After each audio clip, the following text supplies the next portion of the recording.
पुढील कार्यक्रम प्रसारित करणारे आहेत जॉयसमेर मिनिस्ट्रीचे मित्र आणि भागीदार.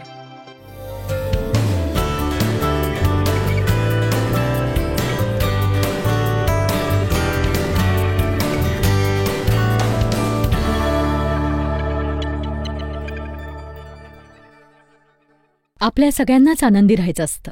मी तर म्हणते आपण याचा विचार केला तर सगळ्यांना काय हवं असतं याच्या मुळाशी गेल्यास हेच की आपण सुखी राहू इच्छितो आणि आपण आपल्या जीवनाचा आनंद लुटून सुखी राहू इच्छितो आणि आपली मनोवृत्ती खूप खूप खूप महत्त्वाची असते. मी तुम्हाला असं काही सांगणार आहे जे तुम्हाला लगेच पटणार नाही कदाचित, आणि पण बहुधा ते तुम्हाला पटेल अशी आशा मी बाळगते या आठवड्यात. मला असं वाटतं की आपली परिस्थिती आपल्याला इतकी नाखुश करत नाही. आता मी असं म्हणत नाही की ते अप्रिय नाही, ते कठीण नाही, ते आव्हानात्मक नाही, पण आपला आनंद चोरी करण्याची क्षमता त्यात आहे जर आपण ते करू दिलं तर. मला नाही वाटत की आपली परिस्थिती आपल्याला नाखुश करते, तर त्या परिस्थिती बाबतीतली आपली मनोवृत्ती आपल्याला नाखुश करत असते. त्या परिस्थितीबाबतची आपली मनोवृत्ती ही आपल्याला नाखुश करत असते. आणि तुम्ही हे विधान आधी ऐकलं असेल, पण विक्टर फ्रँकल जे होलोकॉस्टचे बळी आहेत आणि ते म्हणाले की ते माझ्याकडून सगळं काही घेऊन टाकू शकतील, मानवी आत्मसन्मान, अन्न, माणसाकडे असणारा प्रत्येक हक्क, पण ते माझ्याकडून एक गोष्ट घेऊच शकत नाही, ती म्हणजे माझी उत्तम मनोवृत्ती बाळगण्याचा निर्णय. हे किती खरं आहे की जर तुम्ही किंवा जर मी केवळ हा निर्णय घेतला की आपण उत्तम मनोवृत्ती बाळगू, एक उत्तम प्रवृत्ती, म्हणजे तुम्ही एखाद्या वाईट परिस्थितीतही म्हणू शकाल मला ही परिस्थिती आवडत नाही पण यातून काहीतरी साध्य होईल असा विश्वास आहे, मी याद्वारे काहीतरी शिकेन, माझी वाढ होईल आणि हेही निघून जाईल, हे संपून जाईल. किती जणांना माहिती की कठीण काळातून पार गेल्यावर तुम्ही एक खोलवर अशी श्रीमंत व्यक्ती बनता आणि तुमच्या हे कधी लक्षात आलं नाही का की या काळातच तुम्ही देवाला आणखी खोलात जाऊन ओळखू लागता. आणि त्या डोंगरावरच्या प्रवचनाकडे जाण्याआधी ज्याबद्दल मी बोलणार आहे आणि येशूने डोंगरावर सांगितलेल्या त्या उत्तम गोष्टींवर संदेश देणार आहे, आणि त्याआधी मला तुम्हाला एक प्रस्तावना सांगायची जेणेकरून तुम्ही माझ्या इच्छेनुसारच्या मनस्थितीत असाल. सर्वप्रथम मला वाटतं आपण सगळे अगदी निसंदेह म्हणू शकतो, येशू जेव्हा या धरेवर होता त्याच्याकडे सामर्थ्य होतं, त्याने ते सामर्थ्य दाखवलं, त्याची वाटचाल सामर्थ्यात होती, आरोग्य आणि चमत्कार होत होते आणि त्याच्याकडे इतकं सामर्थ्य होतं की आपण सुवार्तेत असंही वाचतो की तो चालत असताना त्याच्यातून शक्तीचा प्रवाह वाहायचा आणि एकदा एक स्त्री केवळ त्याच्या जवळ गेली आणि त्याला स्पर्श केला आणि तिच्या विश्वासाने ती बरी झाली आणि बायबल म्हणतं त्याला त्याचं सामर्थ्य बाहेर पडताना जाणवलं आणि तो म्हणाला असं की मला कोणी स्पर्श केला.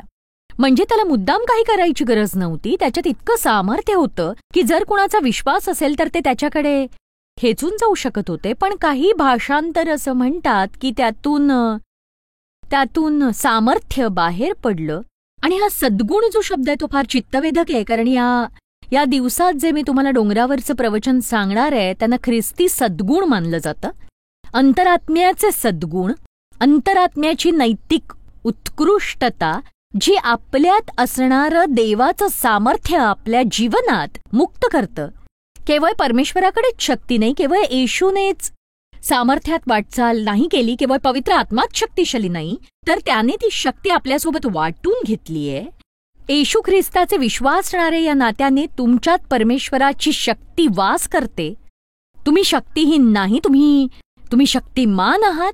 मी म्हटलं तुम्ही शक्तिहीन नाही, तुम्ही शक्तिमान आहात. पौलाने एका गोष्टीसाठी प्रार्थना केली, ती म्हणजे ख्रिस्ताचे विश्वासणारे म्हणून लोकांना आपल्यासाठी उपलब्ध असलेल्या सामर्थ्याची जाणीव व्हावी. म्हणून तुम्ही हे समजून घ्या की परमेश्वराचं सामर्थ्य हे निवासी आहे. तुम्ही जर नव्याने जन्मलेले असाल तर परमेश्वराचं सामर्थ्य, तेच सामर्थ्य ज्याने ख्रिस्त मरणातून उठला, बघा तेच सामर्थ्य ज्याने ख्रिस्त मरणातून उठला, जर ते तुमच्यात वास करतं आणि ते करतच राहतं, जर तुम्ही विश्वासणारे असाल, बायबल म्हणतं ते जीवन देईल केवळ तुमच्या मर्त्य शरीरालाच नव्हे तर तुमच्या जीवनासंबंधी सगळ्यालाच. म्हणूनच आपलं मन शक्तीने परिपूर्ण हवं, केविलवाण्या मनाचे किंवा दयनीय मनाचे होऊ नका. आणि एक सांगू, आपण स्वतःवर दया करण्याच्या या बाबींविषयी जरा अतिच करतो. मला ही अडचण आहे बिचारी मी. आणि आपण हे लक्षात घ्यावं की परमेश्वराची शक्ती आपल्या बाजूने. आपण हा शास्त्रपाठ नेहमी म्हणतो, माझ्यात जो आहे तो या जगात असणाऱ्यापेक्षा महान आहे. ख्रिस्त जो माझ्यावर प्रीती करतो त्याच्याद्वारे मी विशेष विजयी आहे. माझ्या विरुद्ध असलेले एकही शस्त्र चालणार नाही. पण बघा, तुम्हाला हे सारखं म्हणण्याची इतकी सवय होऊ शकते की तुम्ही त्यावर विश्वास ठेवता की नाही हे ठाऊक नसतं. आपण थांबून स्वतःला विचारायला हवं, देवाचं सामर्थ्य माझ्यासाठी उपलब्ध आहे, यावर माझा खरंच विश्वास आहे? विश्वास आहे का केवळ काहीतरी उपलब्ध आहे म्हणून? नीट ऐका, केवळ काहीतरी उपलब्ध आहे म्हणून याचा अर्थ असा नाही की देव ते तुमच्या जीवनात मोकळं करेल. पुष्कळ ख्रिस्ती हे इथेच गोंधळतात, कारण आपण ऐकतो की ख्रिस्तात आपलं काय आहे आणि आपल्यासाठी देवाचं वचन काय आहे आणि ती शक्ती जी आपली आहे आणि त्या सगळ्या गोष्टी ज्या आपल्या आहेत, पण आपण त्या मिळवूच शकत नाही. आणि मी तुम्हाला हे सोपं करून सांगणार आहे, अगदी मला जमेल तितकं. याचा संबंध संपूर्णतः आध्यात्मिक परिपक्वतेशी आहे की तुम्ही तुमच्या स्वभावात आणि चारित्र्यात ख्रिस्तासारखं होऊ इच्छिता की नाही.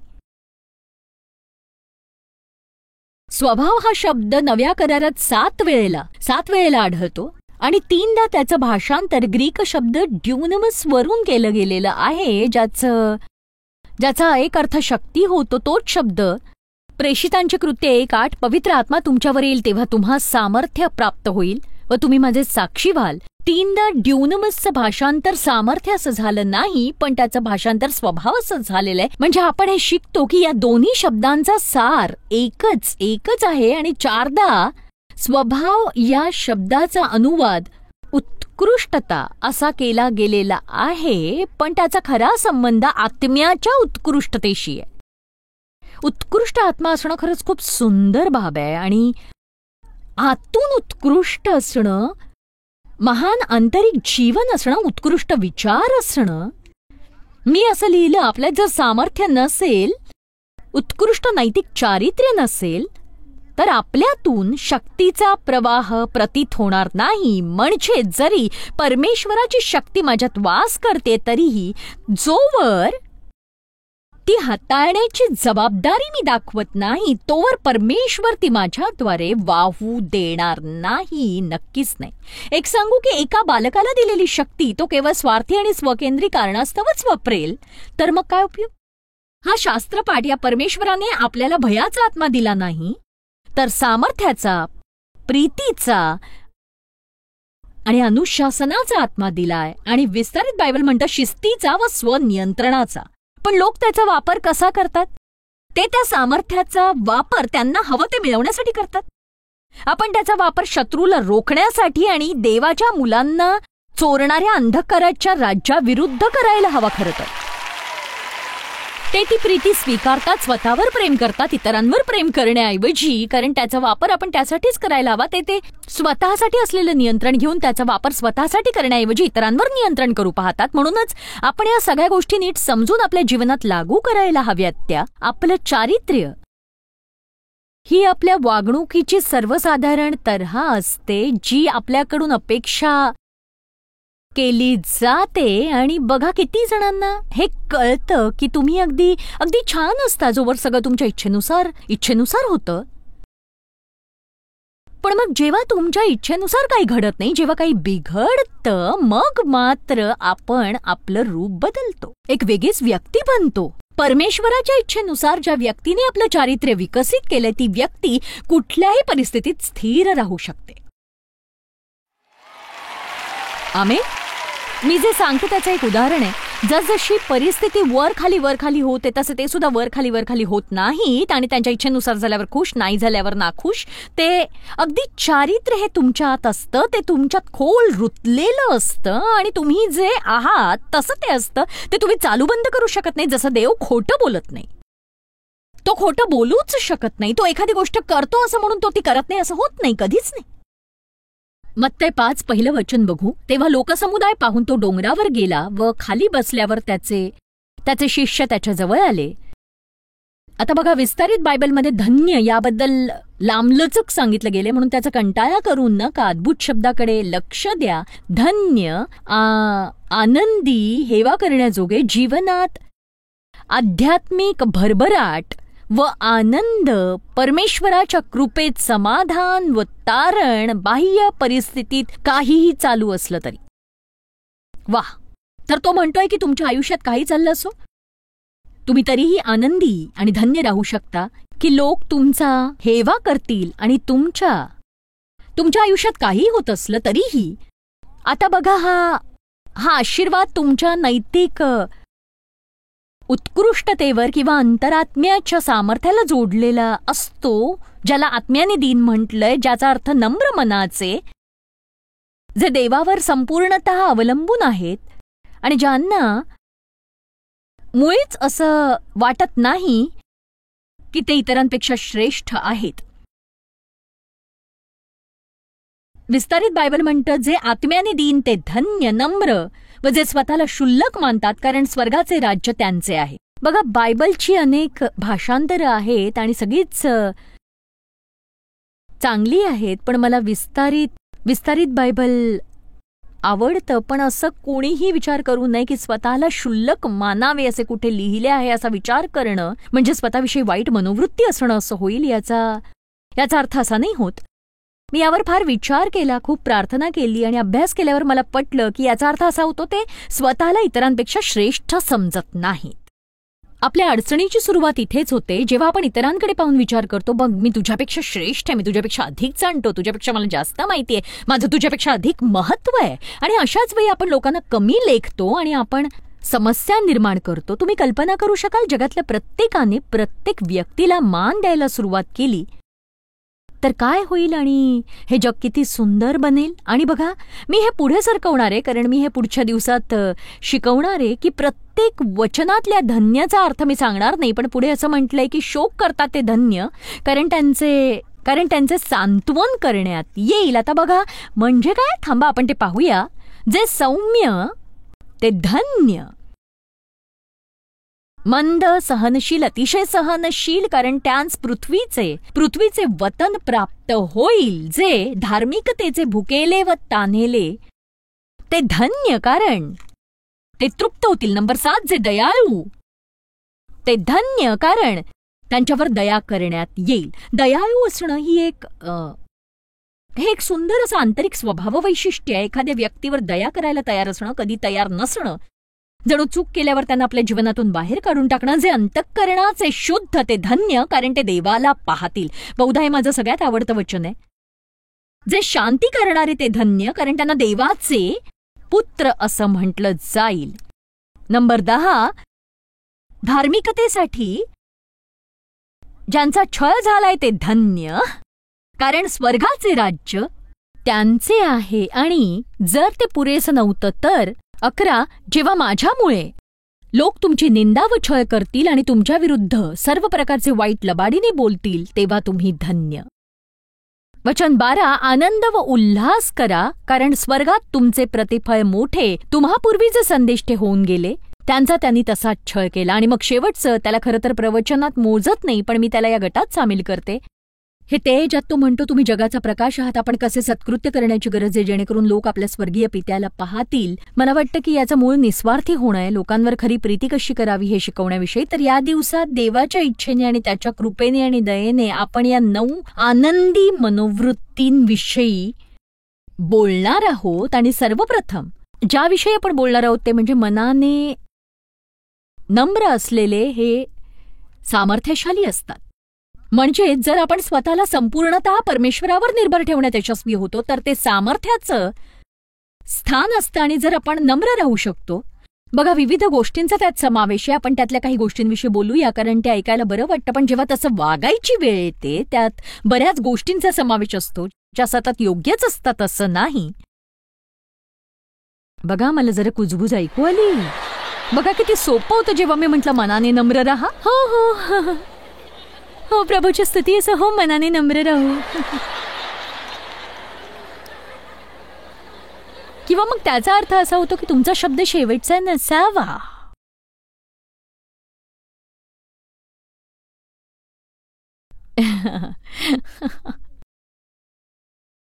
एक सांगू, बरोबर असणं याला जरा चढवूनच ठेवलंय.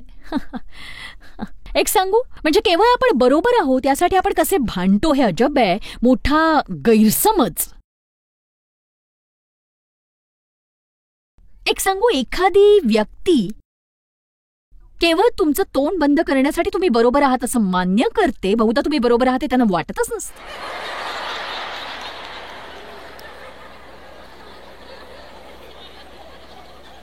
मला नाही माहीत की तुम्हाला वेबस्टरचा 1828 शब्दकोश माहितीये की नाही, पण तो वेबस्टरचा शब्दकोश होता आणि मी टक्केवारी विसरले. साधारणतः 70% परमेश्वराच्या वचनाने भरलेला आहे आणि हा आजकालच्या शब्दकोशांपेक्षा वेगळा आहे फार. आणि माझ्याकडे तो आहे, तुमच्याकडेही तो असूच शकतो. तो इतका महाग नाही, मला वाटतं $20 किंवा असंच काही. पण वेबस्टर 1828 शब्दकोशात सदाचाराची व्याख्या अशी आहे: सामर्थ्य,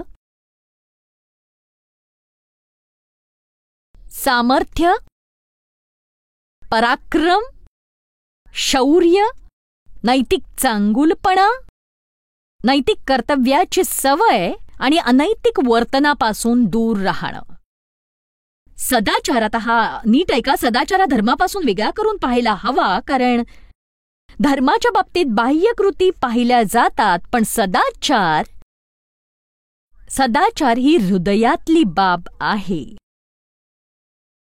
म्हणजेच एखादी व्यक्ती चर्चला जाऊ शकते, प्रभूची स्तुती असो, धन्यवाद येशू, परमेश्वराचा महिमा असो, हालेलुया. ते माईकवर गाणी गाऊ शकतात, ते आपले हात उंचावतात आणि पलीकडच्या व्यक्तीकडे अशा नजरेने पाहतात आणि विचार करतात, माझ्या आयुष्यात पाहिलेली तू सगळ्यात मूर्ख व्यक्ती असशील कदाचित. आणि वरून गाणाऱ्या लोकांकडे पाहत की ओह, तुम्ही अशा पद्धतीने गाऊच शकत नाही, बस करा.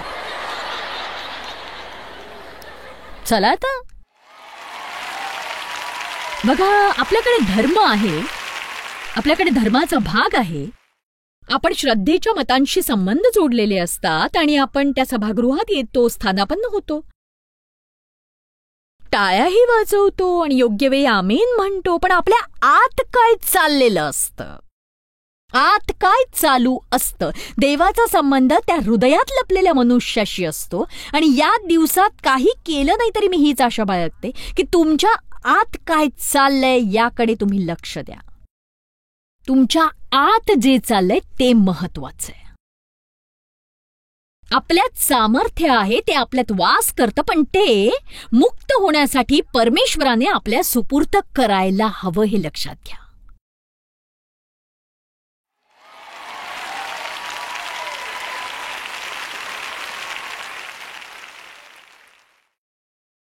आपल्या आत काय चाललेलं आहे हे कुणालाच माहीत नसतं, ते परमेश्वर जाणतो. तो म्हणतो की त्याच्यासाठी तो हृदयातलं लपलेलं महत्वाचं आहे. आपण या शब्दकोशाच्या बाहेर पडू. त्यात म्हटलंय की सदाचार म्हणजे केवळ सत्यासाठी स्वइच्छेने असलेली आज्ञाधारकता, जी केवळ परमेश्वराप्रती असलेल्या प्रामाणिक प्रेमापोटी आहे. आणि मला हे आवडतं, आपलं वचनाचं पालन केवळ काही मिळवण्यासाठी नाही, तर आपलं देवावर प्रेम आहे म्हणून आज्ञापालन असायला हवं. येशूने म्हटले, तुम्ही जर माझ्यावर प्रीती करता तर माझे आज्ञापालन कराल.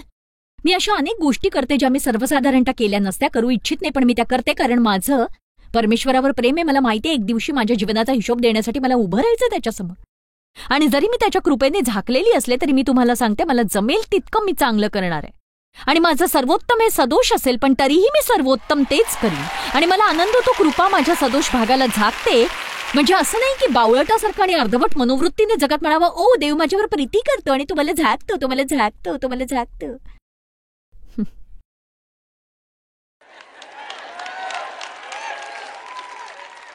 आमेन. माझी इच्छा आहे की काही धार्मिक योद्ध्यांनी पुढारी होऊन आपलं योग्य ते स्थान ग्रहण करावं. परमेश्वराच्या सानिध्यात उभे राहा आणि नैतिकतेसाठी आपल्या जीवनात एक मर्यादेची रेघ ओढा आणि तडजोड करणं बंद करा. सगळ्यांसोबत त्यांच्या धार्मिक नावेत तरंगत राहणं बंद करा. सतत तडजोड करत बसू नका. आपण योग्य ते करायला हवं. आपण धार्मिकतेसाठी भुकेले आणि तान्हेले व्हायला हवं. ही एक प्रकारची अंतरात्म्याची नैतिक उत्कृष्टता आहे, जी संयम, शुद्धता, दयाळूपणा, सहनशीलता, नम्रता, सौम्यता व दया अशा गोष्टींद्वारे प्रकट होत असते, तर मग आशीर्वादित होणं ही एक अद्भुत बाब आहे. म्हणजे खरोखर ती अद्भुत अशी गोष्ट आहे. आणि मला असं वाटतं आपण एक शब्द चर्चमध्ये अगदी सहज फेकत असतो की कसे आहात तुम्ही, मी आशीर्वादित आहे. तुम्ही आहात का खरंच? म्हणजे तुम्ही न्यायाने आशीर्वादित असाल, पण तुम्ही सुखी आहात का? कुठलीही परिस्थिती असो, तुम्ही खरोखर सुखी आहात का?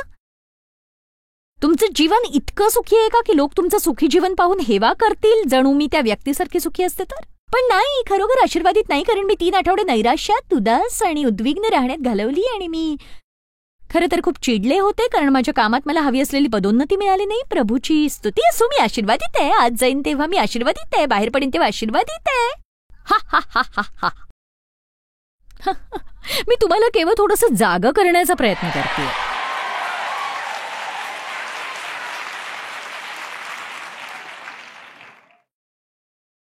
जे आत्म्याने दीन ते धन्य, ज्यांना माहिती त्यांना परमेश्वराची गरज आहे. जरा मिनिटभर विचार करा यावर. असं समजा की माझ्याकडे फळाच्या झाडाची फांदी आहे आणि त्यावर 3 सुंदर फळं आहेत आणि त्या फांदीवरच्या फळांचं वजन काय असेल असं तुम्हाला वाटतं? ती फांदी आहे किंवा द्राक्षवेल? बघा, तो फांदी आहे किंवा द्राक्षवेल. आपण फळं आहोत. आपल्याकडे उत्तम फळ असावं अशी त्याची इच्छा आहे. आपण सतत परमेश्वरावर संपूर्णतः निर्भर राहायला हवं आणि सगळ्या गोष्टींसाठी परमेश्वरावर अवलंबून राहायला हवं. आणि एक सांगू, आपण परमेश्वरासोबतची आपली वाटचाल ही सहसा स्वतंत्रपणे करत असतो. किती जणांना हे मान्य आहे की आपण बरेच स्वतंत्र आहोत. आपण गोष्टी कशा करून दाखवाव्यात याचा सल्लेही परमेश्वराला देतो. तुम्ही असं कधी केलं? मी केलं. पण एक सांगू, देवा तू हे असं कर. आपण इतके मूर्ख असतो की आपल्याला वाटतं देवाला आपल्या सल्ल्याची गरज आहे. आपल्या सल्ल्याशिवाय, मदतीशिवाय तो खरंच काही करू शकणार नाही असं. आपण केवळ प्रेषित पेत्राचा विचार करायला हवा जेव्हा त्याने येशूला दोष दिला. आपण किती मूर्ख असू शकतो हे जाणण्यासाठी. जे आत्म्याने दीन ते धन्य, जे मनाने नम्र ते धन्य, जे स्वतःला इतरांपेक्षा श्रेष्ठ मानत नाहीत, जे सर्वांना उत्कृष्ट वागणूक देतात. आणि एक सांगू का तुम्हाला, ही एक उत्कृष्ट मनोवृत्ती आहे आणि एक महान सुखी आनंदी प्रवृत्ती. हीच मनोवृत्ती की सगळेजण महत्वाचे आहेत. बघा, ही फार महान प्रवृत्ती आहे की सगळेजण महत्वाचे आहेत. एक सांगू, बहुधा तुम्ही कशी वागणूक द्याल, म्हणजे विचार करा की तुम्ही मला कसं वागवाल. आणि असं खरोखर घडलंय. मी सभा संपवून ट्रॅफिक पार करण्याच्या प्रयत्नात होते आणि कुणीतरी माझ्या पुढे जाण्याच्या ठाम निश्चयात होता आणि त्यांची नजर माझ्यावर पडली. आता तुम्हाला कळलं ना, एकीकडे आपण लोकांना त्यांच्यावर प्रभाव पाडण्यासाठी वागवू नये आणि दुसरीकडे अशी वागणूक द्यावी जणू ते तुच्छ आहे, जो मूर्खपणा आहे. कारण परमेश्वराच्या नजरेत आपण सगळेच समान आहोत. त्यात स्त्री, पुरुष, यहुदी, ग्रीक, बंदी किंवा मुक्त असं काही नाही. बघा, मी जी आहे, जे तुम्ही मुक्त आहात आणि तुम्ही सगळं काही चांगलं करू शकता. मला जमेल ते चांगलं मी करू शकते आणि हे सगळं आपल्या जीवनात परमेश्वराच्या कृपेने असलेलं वरदान आहे. एक सांगू, आपण सगळ्या परिस्थितींवर ताबा ठेवू शकत नाही, पण आपल्या मनोवृत्तींवर नियंत्रण ठेवण्यासाठी लागणारी देवाने दिलेली क्षमता आपल्यात आहे. परमेश्वराच्या वचनाने कसं जगावं हे शिकावं आणि हे आपल्यासाठी जीवन परिवर्तित करणारं निश्चितच ठरेल. फार चांगलं आहे. पाहत रहा, कारण ब्रेकनंतर मला तुम्हाला आणखीही काही सांगायची इच्छा आहे. जर तुम्ही आमच्या 30-30 चॅलेंजमध्ये सहभागी असाल तर ते चालू ठेवण्यासाठी मी तुम्हाला प्रोत्साहित करते. आपण शेवटच्या आठवड्यात आहोत आणि परमेश्वराच्या वचनाचा अभ्यास करण्यासाठी तुम्ही तुमचा वेळ काढणं चालू ठेवावं म्हणून मी प्रार्थना करते. बघा, परमेश्वराच्या वचनाचा अभ्यास जीवनकाळात केवळ 30 दिवस करावा असं मी मुळीच म्हणत नाही. आपण हे यासाठीच केलं की तुम्हाला वचनाच्या अभ्यासाचं महत्त्व आणि मोल कळावं. आणि तुम्ही जर सहभागी झाला नसाल तर सुरुवात करायला कधीही उशीर नसतो. परमेश्वराच्या वचनात खोल जाण्यासाठी स्वतःला आव्हान द्या. तुमच्या बायबलची पानं भरून टाकणाऱ्या, जीवन परिवर्तित करणाऱ्या तत्वांचा अनुभव घ्या. देवाची स्तुती असो. जॉयस मेयर मिनिस्ट्रीज करता तुम्ही खूप मौल्यवान आहात. आम्हाला तुमचं कौतुक आहे आणि जगभरामध्ये हे सेवा कार्य शक्य करण्याकरता आम्ही आमच्या मित्रांचे आणि पार्टनर्सचे आभारी आहोत. आम्ही एकत्रितपणे भुकेल्यांना खाऊ घालतो, गरिबांना वस्त्र देतो आणि राष्ट्रांना सुवार्ता सांगतो. तुमच्या प्रार्थनेच्या विनंती करता आमच्याविषयी आणखी माहिती मिळवा. जॉयसच्या कॉन्फरन्सच्या तारखा पहा आणि ख्रिस्ताची प्रीती जगभरामध्ये पसरवण्याकरता आमचे सहभागी व्हा.